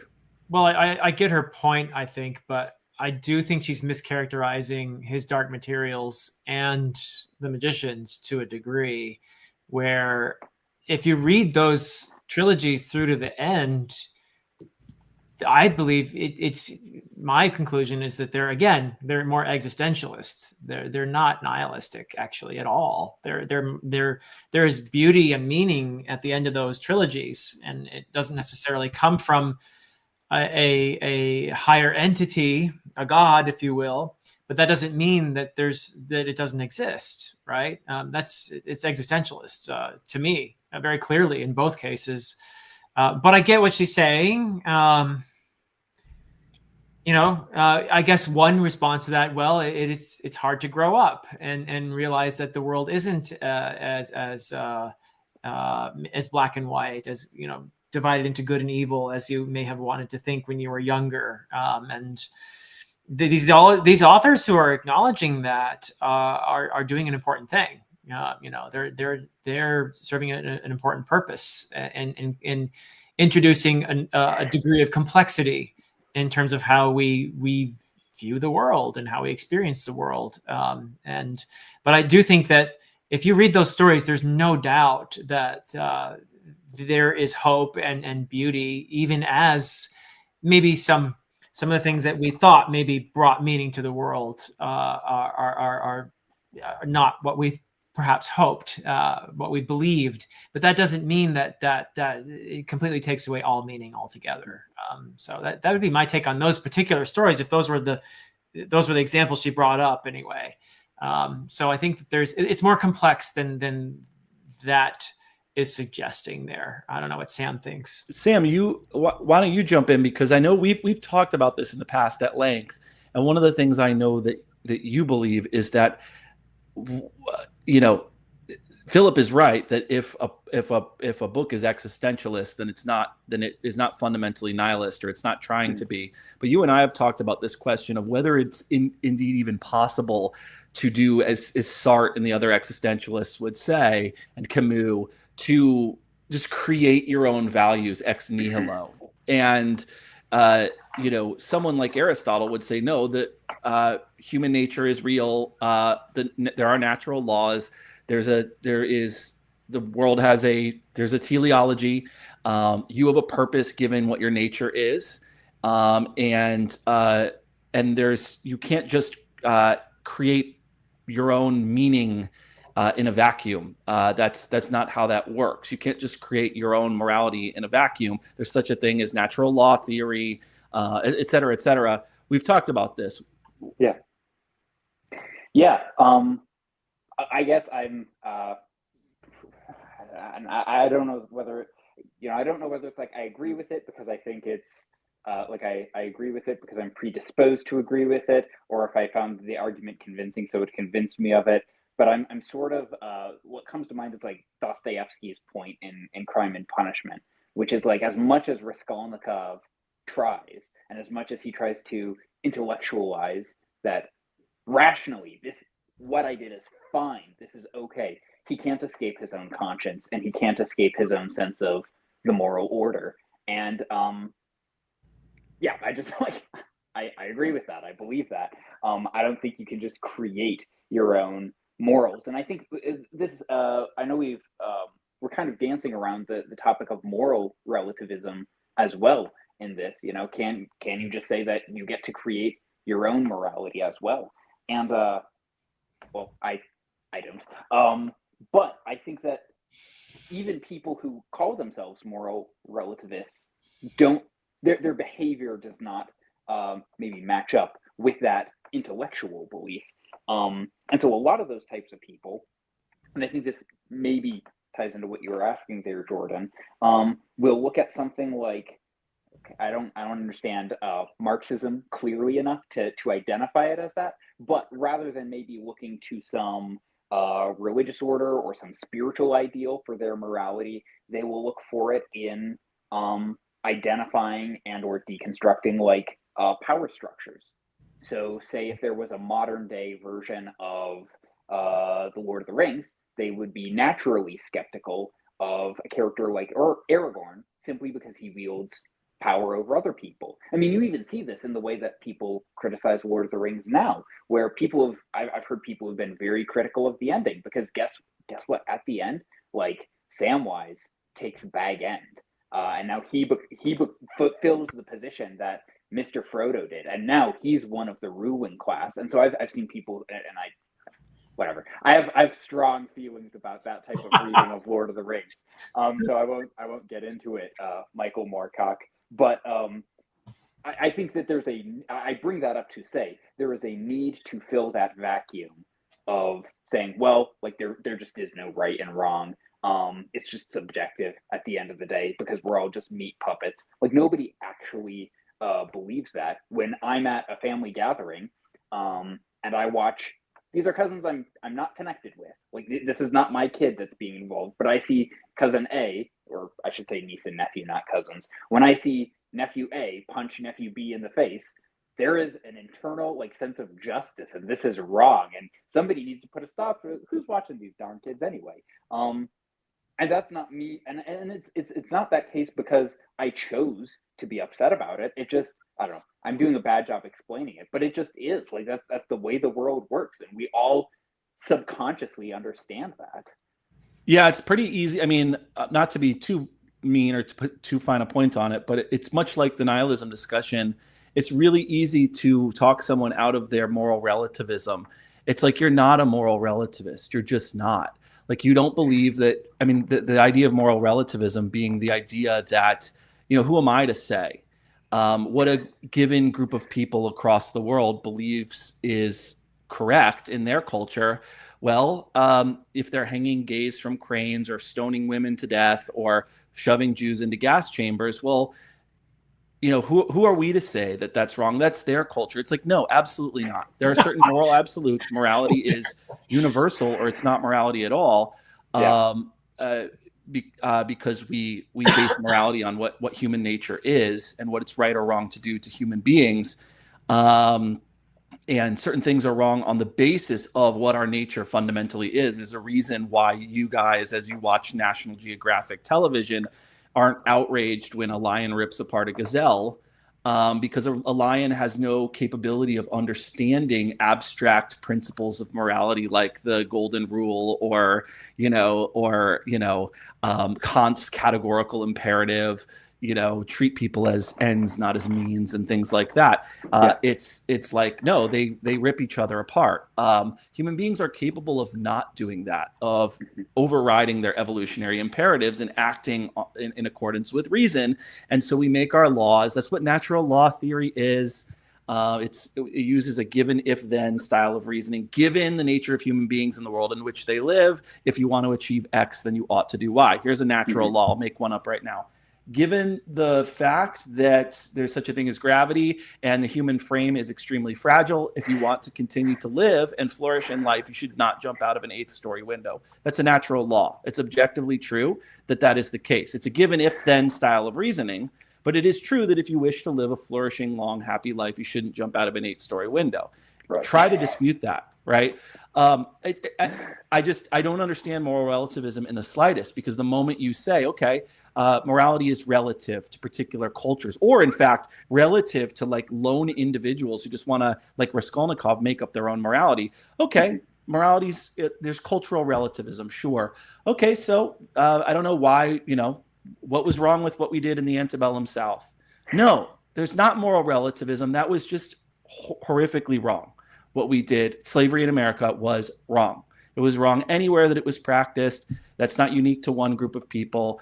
Slavery is historically and geographically ubiquitous, and it's always wrong. You're not a moral relativist, because when you ask people who are moral relativists if they're pro-slavery, they say no. Okay, so why are you not pro-slavery? Oh, well, it's subjective, but I'm against it. No, it doesn't work that way. So I think you're definitely right about that, for sure. And I take issue with that as well. You want to weigh in, Philip? We've been gibbering over here. Well, I think, Western culture in general has been in a bit of a tailspin since the Enlightenment when it comes to these questions, because prior to then we had, if you look at the Middle Ages, you had an authority to tell you what was wrong and what was right. And you didn't have a lot of capacity, if you're the average schmuck like we are, to really question that. And if you did question it, you'd probably end up somewhere unpleasant. So, the Enlightenment period, it introduced a lot of important things, but including the notion that we have the capacity to figure this out. Well, if we all have the capacity to figure it out, this is where we lead to a notion of moral relativism, because you arrive at this idea of morality, whereas I arrive at a slightly different version of it. Who's to say yours is valid and mine is not, or vice versa, right? And it's almost a we view that kind of authoritarianism with great suspicion, right? The sort of society that we don't want to go back to, a medieval type society where this very few people at the top who dictated everything, and everybody had no choice but to obey and roll around and live in poverty and ignorance. So we don't want to go back to that. But on the other hand, where do we settle in this? And I think we still haven't really figured it out. No, but I think what you're scratching at, Philip, is the broad notion of liberalism. And I don't mean that in the modern political ideology. I mean classical liberalism, the idea that that we create certain rules, we make a constitution, we outline certain negative rights, meaning negative right versus positive right. Negative meaning here's a list of things that the government can't do to you. So if you look at the U.S. Constitution, Congress shall make no law. That's a document. What is it? They call it the rule. It's the rule that governs our rulers. It's the law that governs our lawmakers. It tells the government and other people what they can't do to you. So it's about creating a sphere of liberty around each person. And so you're free to think whatever is right or wrong. You're free to have your own opinions about that. But there are certain things that it's not that they're not up for debate. In fact, the First Amendment says everything's up for debate, essentially, unless it's threatening or harassing or libel or whatever. There are exceptions. But the idea is that we have this framework of natural rights, and that's our political order. And then within that, we agree to live and let live, and that sort of thing. And I quite like a society that is structured in that way. But I would make one point, Philip, and I would say, you weren't arguing this, but I would say there are a lot of people who feel that the mere fact of moral disagreement is proof that neither is right. So the mere fact that we all have different opinions means that none of them is more correct than any other. The mere fact that we disagree on how a society should run doesn't mean that there isn't one way that works better, that is more conducive to human flourishing than another, is what I would just inject there. And I think we would probably all agree with that, but and that sort of thing. But it's a wrestling that you see reflected in literature, obviously, since then, and in fantasy, right? So. Okay, so I wanted to ask another one here. I wanted to ask you if then going off of that, do you guys feel that fantasy literature or any literature has some moral responsibility? This is related to some of the questions we've talked about, but it's kind of looping back around it and that sort of thing. It's kind of John Gardner's question in his book on moral fiction. Should literature comfort us? Should it challenge us? Should it simply reflect the world? Should Gardner's sense was that good fiction tells the truth. It promotes life-affirming values. It encourages moral reflection. What do you guys think about that? Or do you have an opinion about that? All of the above. I like literature that does what John Gardner was advocating, for sure. That's probably my favorite type, but I'm not going to say that's the only thing you can do in literature. There are certainly other approaches, other views, and I'm glad. Sometimes I want to read a book that challenges me, that doesn't exactly agree with my worldview, and I don't grow if I read only books I agree with all the time, right? So I think all of the above, and it's important that literature do all these things. Yeah. Totally agree. Sam? Yeah. I don't know that I have a firm line in the sand on it. Oh, but like, yeah, it's certainly your job as like an artist or an author, like to tell the truth. And as soon as an author starts not telling the truth about human nature, I know Phil talked about earlier that to a certain extent, all of that is filtered through your perspective and your life experience. And we're not automatons, we're not robots. And even the robots aren't objective, as we now learn about these large language models.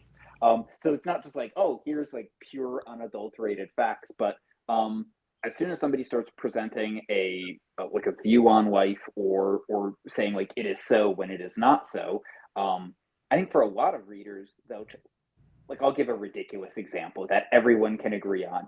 It's like the classic opening to like the dirty book or the dirty movie where the wife catches the husband cheating and says, "Oh, I've been hoping for this. Can I come too?" It's like, that is not realistic. There's not a wife in the history of you know what I mean. It's like hyperbolic, but like that's an exaggeration. But you get what I'm meaning. When people start saying like, well, here's how men act or how knights act or how a king should act or whatever, when it is, I don't know, I'm getting lost in my own train of thought here. But I think you know what I mean. There is a certain obligation as an artist to tell the truth. And once you violate that, I don't know why would I even read what somebody's trying to tell me if I know that it's lies or distorting the truth to get some sort of social credit. What's one book in the fantasy genre that, and this is a little hard for me. You guys have read so much more fantasy than I have, to be honest with you, because I split my reading almost equally between nonfiction, classics, fantasy, and sci-fi. So I'm just reading so much less of fantasy than I know you guys are huge. Fantasy is your main pillar, I know, for both of your channels and stuff like that. I was going to ask you, what is one book in the fantasy genre that you think most honestly grapples with morality or meaning, and what made it resonate with you? I would love to start with Philip. Oh gosh. Only one? Or it could be multiple, because you wanted to tell me about Lawrence, but I guess when I asked that, when the question was coming out of my mouth, I'm like, he's going to say Erikson. He's going to say Erikson. And I'd kind of like to hear about that too, because I've long been an Erikson skeptic, and everyone I respect and admire loves Erikson. So I know I'm wrong about that. So, well, Erikson is the one I probably agree with the most. As a deliberate, honest exploration, I don't necessarily agree with all the conclusions, but I think Bakker does a marvelous job, really, in terms of just the deliberateness of his exploration of morality and everything else, with a very clear purpose and a very clear view, I think. But yeah, I probably align more with Erikson's view, and which is a view that, to me, and a lot of people see the Malazan Book of the Fallen as somehow being grimdark, and I disagree with that label in this case, and so does Stephen Erikson. He does not want to consider it to be grimdark. I'm not saying you can't have your own reasons for thinking of it that way, but for me, it's not grimdark, and it's simply a matter of the affirmation. There is an affirmative morality to Malazan that is central to this story. It is the heart of it. Stephen Erikson has said that he thinks first about theme and then builds the story over that, layers the story over the theme. And it's quite clear that he is exploring compassion, and not just be compassionate. That's not what Malazan is. It's not, compassion equals good. This is a thorough exploration of compassion as complex an investigation as you can find. and how it works, how it elevates us, how it ought to be paired with wisdom and experience, and so on and so on and so on. And it's a beautiful story in that sense. And to me, there is something elevating about that is fundamental to this story, that is affirmative and therefore certainly not nihilistic. And I would even say maybe not even existentialist in that sense, because it seems to me that it affirms a core value that exists independent of me finding meaning in it or not. There is important meaning in finding connection and compassion in the world, and there is a higher good there. When we pursue that, we transcend ourselves, and there is something to me that there is what Stephen Donaldson said in his essays on epic fantasy. He calls it the literature of reintegration, which is I love that. Highly recommend those essays, by the way. That this is an exercise in finding meaning and affirming meaning. This kind of storytelling. So yeah, that's where I probably most naturally align myself. But I recognize great value in other types of exploration and as well. Wow, I love that. Not re-enchantment, reintegration. Yeah. The literature of reintegration, meaning we find ourselves, after participating vicariously in that journey with these characters,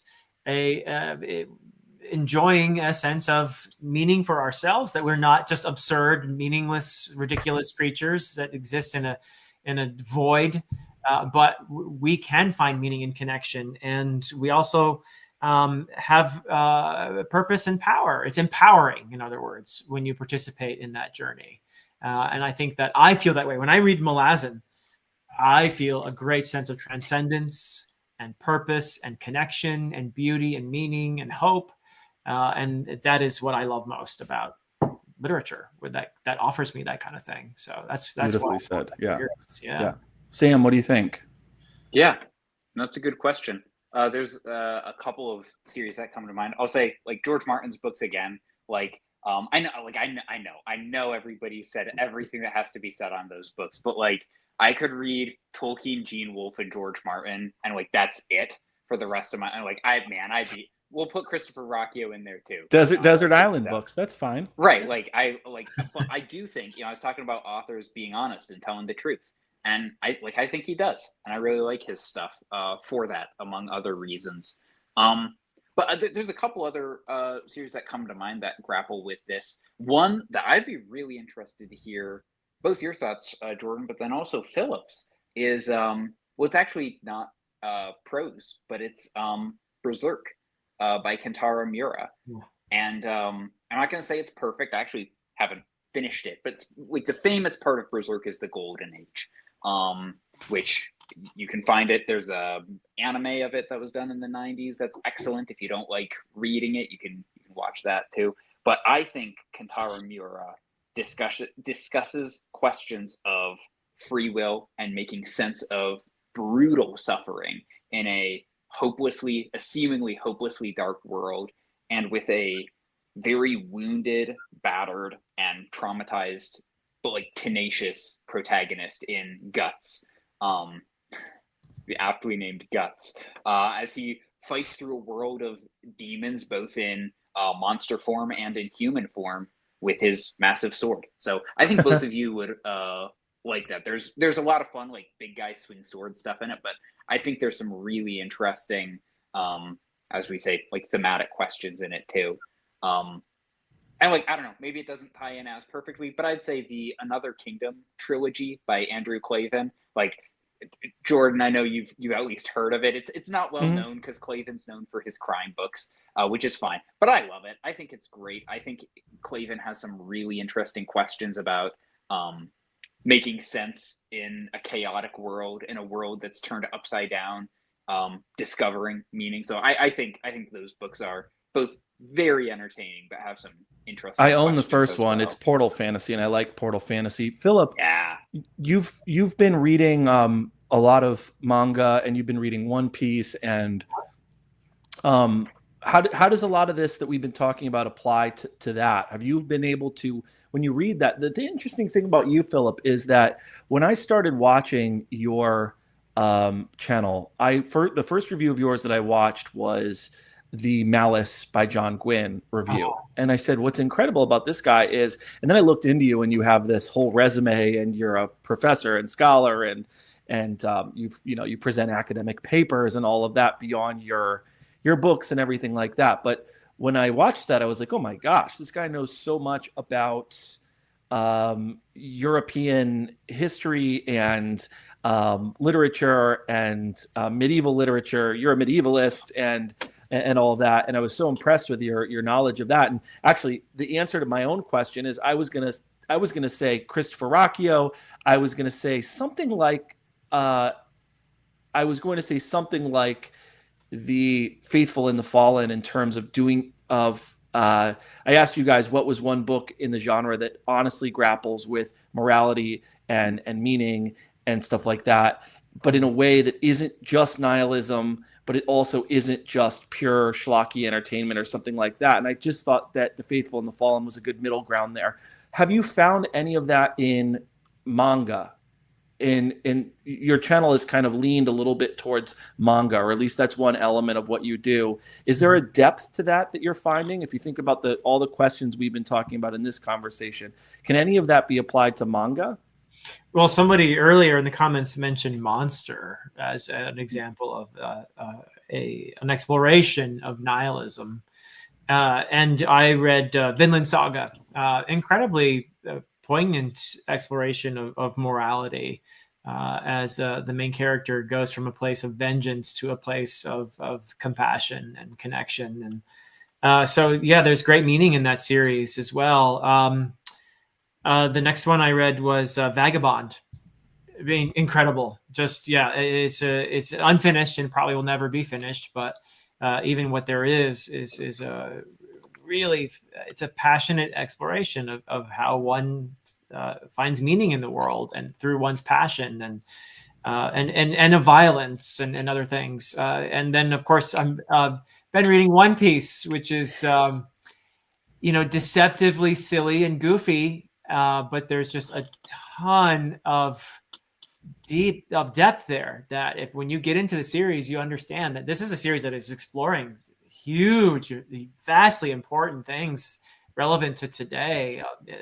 Yes, it's fun and it's exuberant and it explores friendship and found family and the pursuit of dreams, but it also does not shy away from showing oppression, the results on both the oppressed and the oppressors. It explores othering in a very powerful way. It explores racism and all kinds of stuff in a way that I find fascinating and probably in a way that is consumable for a lot of people because of its goofiness and its humor and everything else. It's not oppressive to read One Piece, even when it does go to dark places.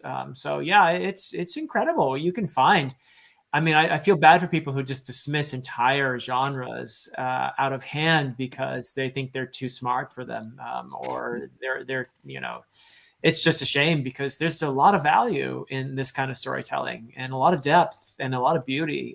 One Piece, there are very few series I've read that can grab me emotionally and also get me thinking and laughing and all, you name it, there are very few that do all of that. But One Piece is definitely at the top there, in terms of that array of responses. So yeah, it's great stuff. You don't knock it till you try it. Yeah. Absolutely. What about you? Have you gotten into manga, comics? I know, Sam, it's super, the last message you left me was about the new Superman movie and questions about that and stuff like that. So I know you're kind of into that world more than I am, at least. And I'm someone who does not dismiss. I'm the fantasy guy. I'm the one who gets made fun of at work for liking fantasy. And I have to explain, no, you don't understand. There's so much here. It's such a meaningful, wonderful thing to be a part of. I love reading fantasy. No, you don't understand. No, and it's dismissed out of hand. So I would never do that. But what about you? Do you share Philip's love of manga and that sort of thing?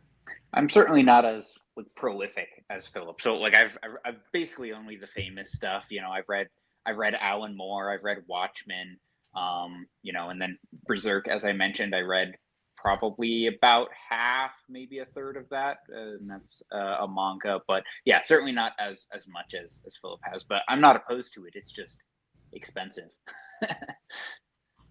So, Philip, can you sell me on Mark Lawrence? I told you I was Sure. going to come back to that. Can I'll you try. can you sell me on Mark Lawrence? I'll try. By the way, in terms of expensive, I can't afford all those manga, Sam. So I have a subscription. It's $3.99 a month for Shonen Jump, and you can read it all digitally. And it's just, it used to be $2.99. It's going to go up to $3.99, I think, in August. But Okay. You mean with all that YouTube money, Philip, you can't buy more manga? All that moolah, the sweet, sweet cash they're throwing our way for doing this? You can't afford it? alas. The Dan movie deal that's gone. Yeah, the movie deal that's coming from the Dan trilogy. Yeah, I mean, I'm rolling in it now, right? So yeah, no, Mark Lawrence.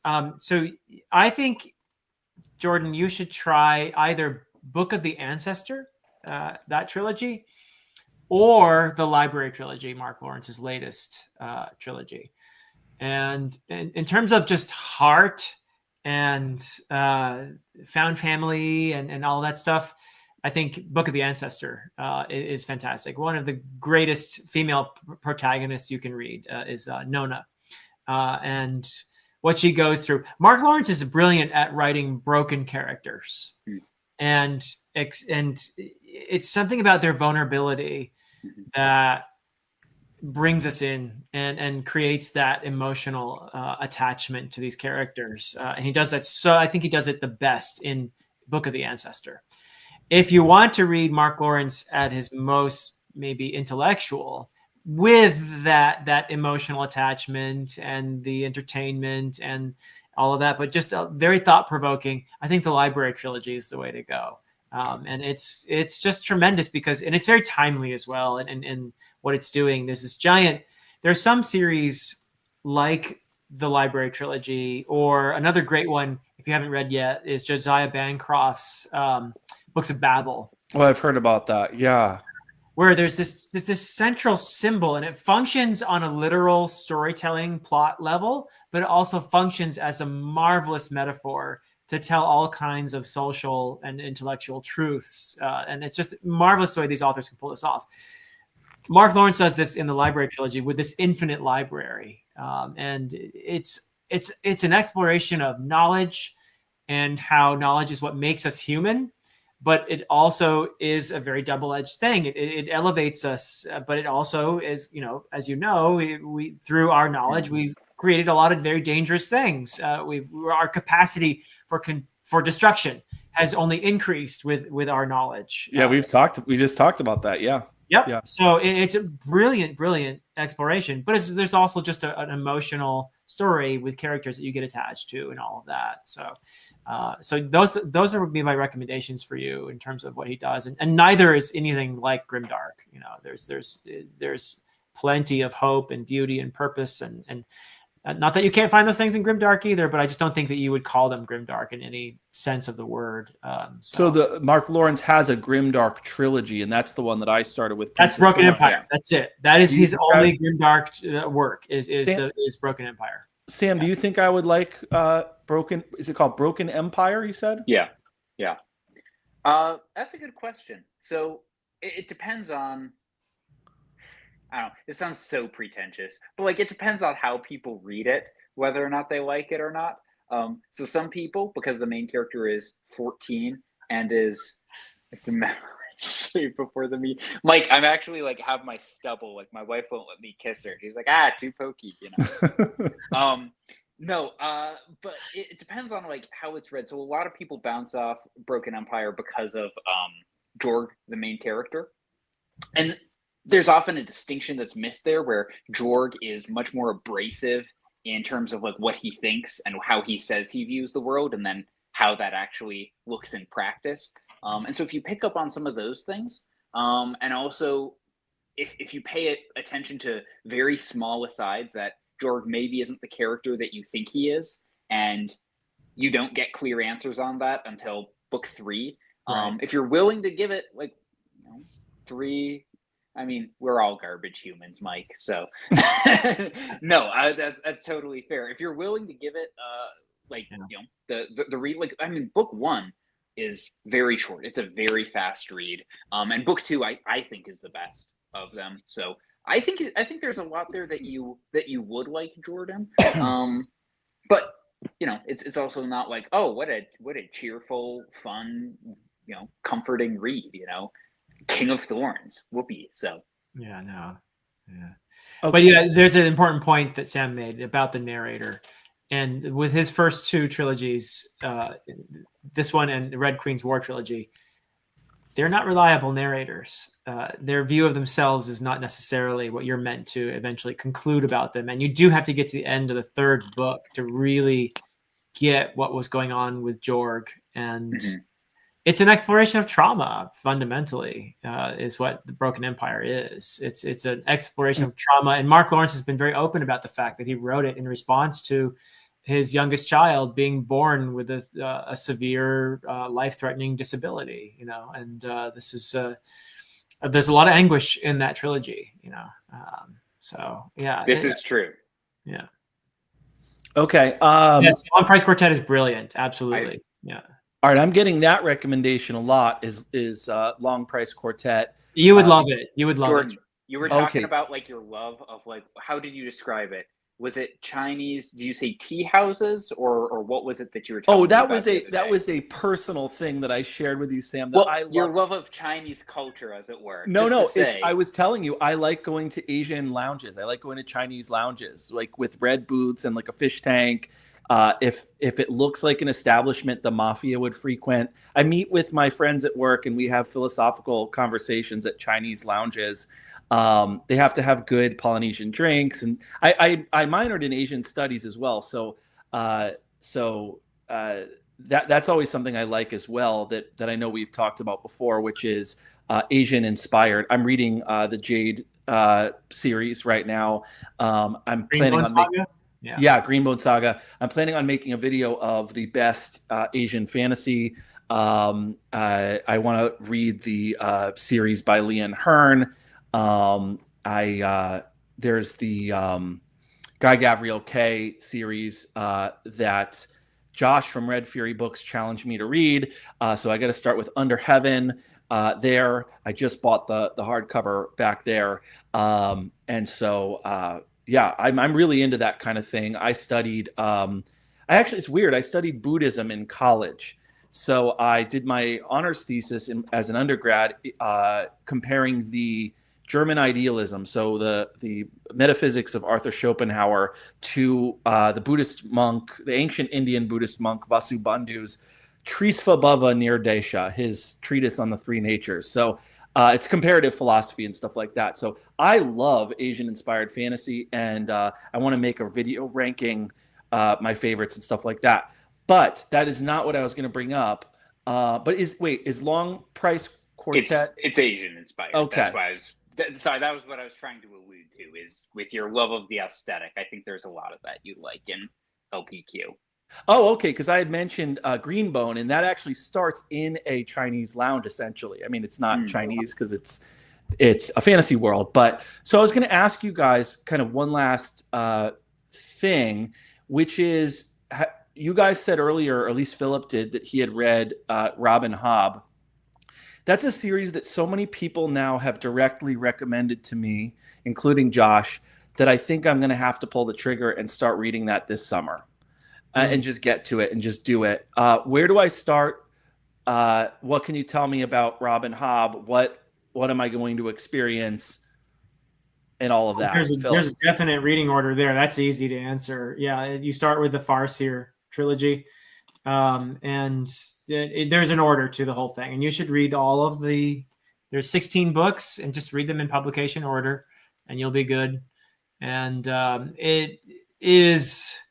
For me, it's one of my top 3 fantasy series of all time, and it is absolutely majestic and beautiful and vast. And in terms of the extent of your attachment to character, I don't know that anyone beats Robin Hobb. Like if you get to the end of the Realm of the Elderlings, and there are certain characters that you've known through this entire journey. LPQ is like that, by the way, on a smaller scale, which is it's relatively short, but Daniel Abraham succeeds in getting you that same sense of a life lived, if you will. And you get to the end of the Realm of the Elderlings, and you feel like, wow, you've been through an entire lifetime with this character, and you feel so attached to this character with all the losses and the trauma and the beauty and the triumph and everything all rolled into one. But yeah, just to have that sense and that level of attachment to a character is unparalleled, I think. But also there is a sweeping and story there, a vision that Robin Hobb has that there's a lot in there about our connection. We've been talking about that a lot today in terms of meaning, that the connection is something that brings meaning. And this is something that Hobb explores not only between characters, but between you and your environment, the world that you're in, and other creatures that live in it, including animals and other things. So that web of life, if you will, is something that Robin Hobb beautifully portrays in there. And yeah, there's a ton more to it, but I think you'd find it to be a very significant reading journey if you do decide to undertake it. I don't know, Sam, have you read Realm of the Elderlings? Have not. Oh, okay. Oh man, Sam, that could be a nice little collab opportunity for us. Yeah. After we get done with, what is it that you're making me read? It's Pillars of the Earth. Pillars of the Earth. No, I'm excited for that. That's going to be great. Mike's talking about the Dandelion Dynasty there, which I tried recently and kind of bounced off. But if you're looking for Asian inspired, that would be an important one to look at, Jordan. Yeah. The Dandelion Dynasty is Daniel Abraham, right? No. It's Ken Liu. Oh, Ken Liu. Sorry. Yes. Yeah, they say Philip now has personal beef with Ken Liu. Wants to have his books banned. That's what they say. He hated it that much. No, not quite. But I found it to be at a certain point. It's silk punk is what Ken Liu himself calls it. It's steampunk, but with Asian inspiration. And there's a lot in there about the engineering. And I'm told that he even actually created all of these devices and contraptions that he describes in meticulous detail in the Dandelion Dynasty. So that is something you want to be prepared for. If you love engineering, then you're going to love the Dandelion Dynasty. There's just a ton of that in there. But there's a story as well.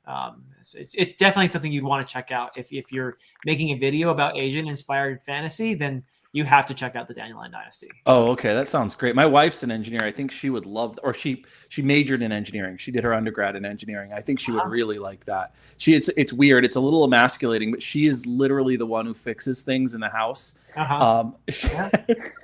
Because she is like more efficient and better at doing it. And so but how about opening jars, Jordan? Are you still good for that? I'm still the jar opening guy. Right, so, and every time I do it, I beam with pride. And and sometimes I think she really can actually open, because she has a very firm handshake because she was an engineer. So she had to kind of like she wanted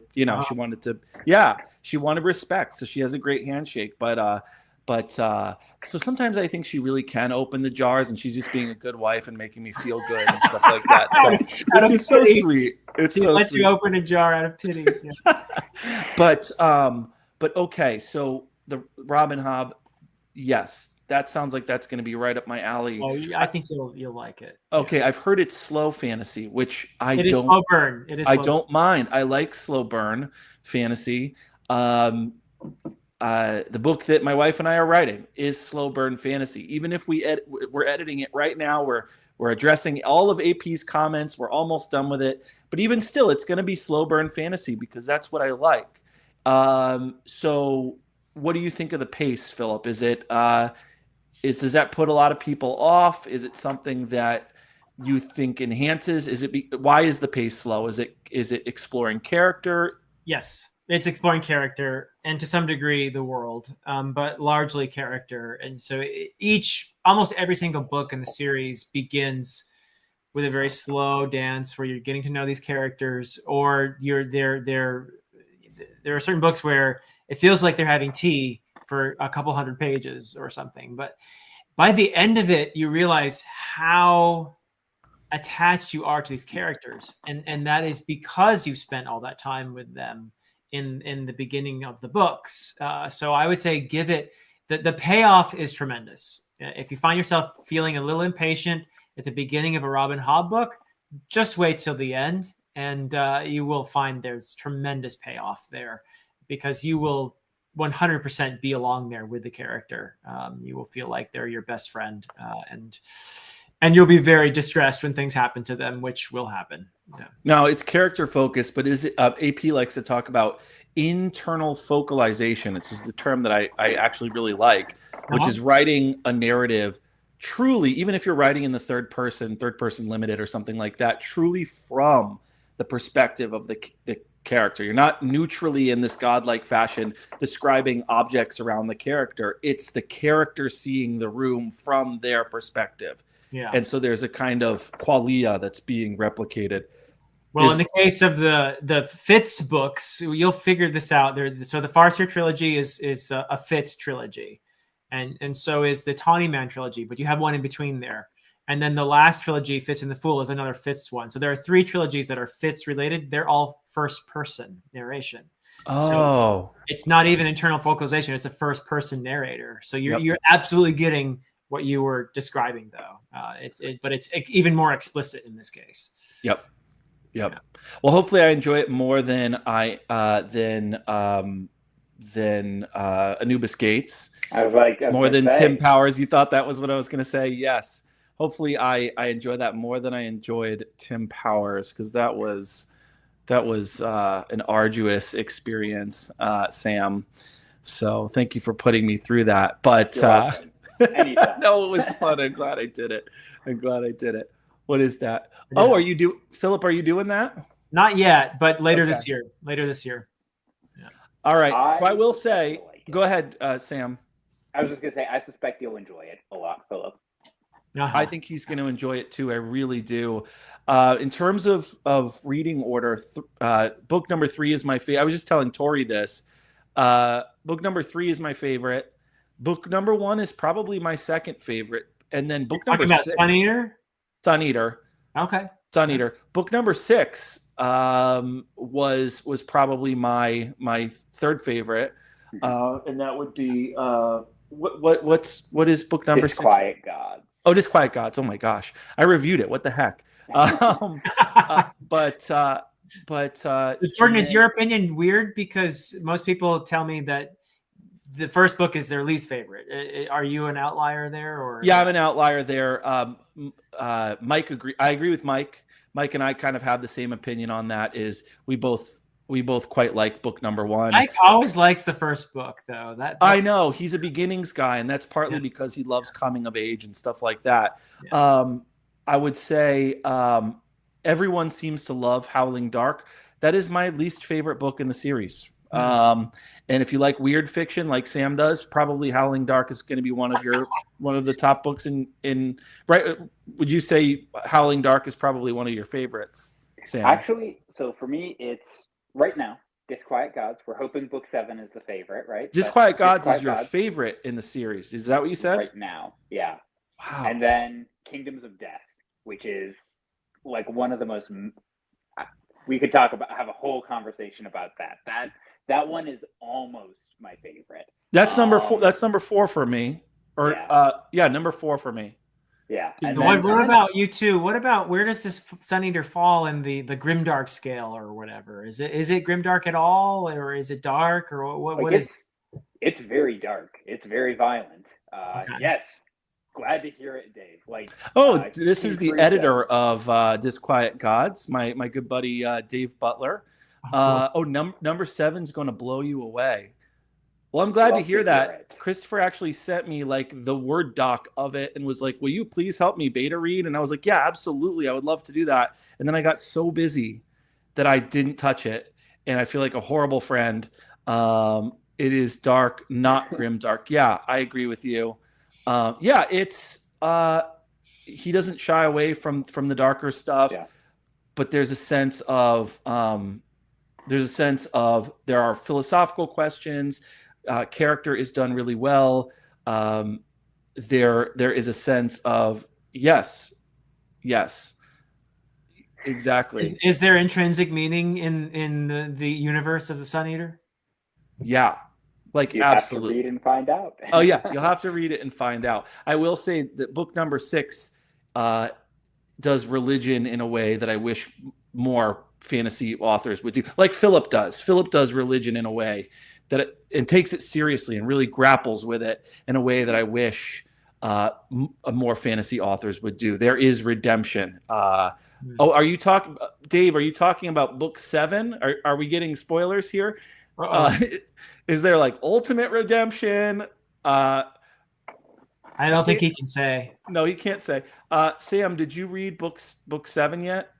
No, I'm like, Jordan, you've got my number. You could just email me that doc right now.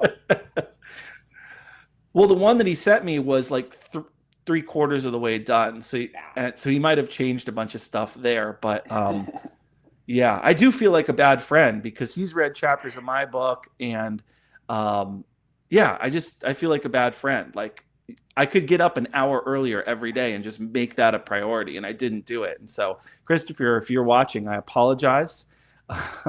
So humans always win. Oh, yeah, that's something Dave would agree with there. Dave wants the humans always to win. Heard that somewhere. I heard that somewhere. Hey, guys, he wants you to finish your book and submit it to ARC. I am almost done, my buddy. And the moment, then he'll forgive you. The moment that I finish, I'm going to send it to you first. Guys, we're going to wrap this up. This was great.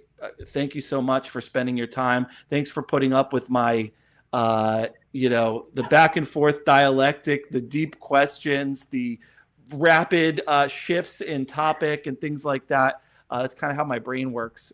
So I apologize for that, but I really appreciate talking with you guys and your candor and your openness. Oh, yeah. Thank you so much, Jordan. It was a blast. Yeah. Thank you. All right. Thank you. Bye-bye, guys.